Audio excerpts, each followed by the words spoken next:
Music is the most common artistic experience in our everyday life.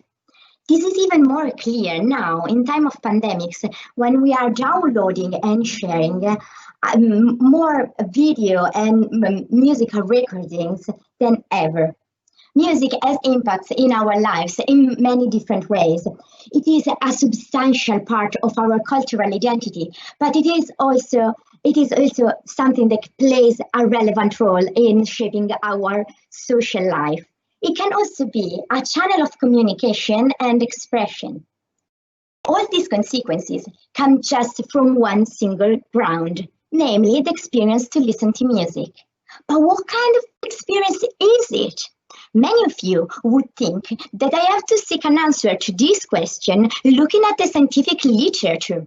Neurophysiologists, cognitive scientists, experimental psychologists give us and furnish us information and data about how our brains, our ears, and our nerves function in the specific case of listening to music.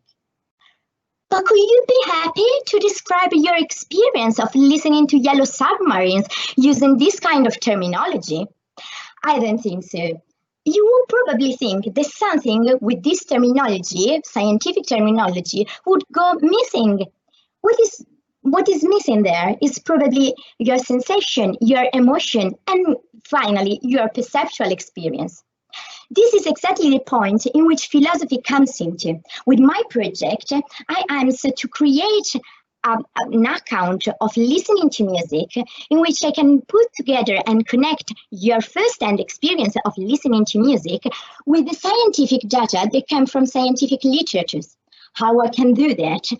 Well, questioning and asking our experience about our everyday lives, comparing and contrasting different auditory scenarios, and paying attention on how we usually describe these experiences.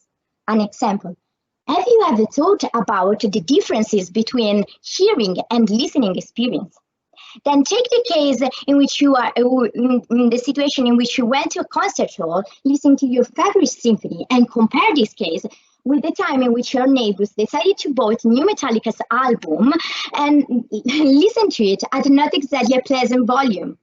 There is something there that is not just the sensation of pleasant and unpleasant, but there is something about your desire to listen to something and your focus and your attention there. Well, in my project, I hope to find an answer to all these questions. In the manual, we can continue to follow our curiosity, philosophically questioning our everyday life experience. Thank you.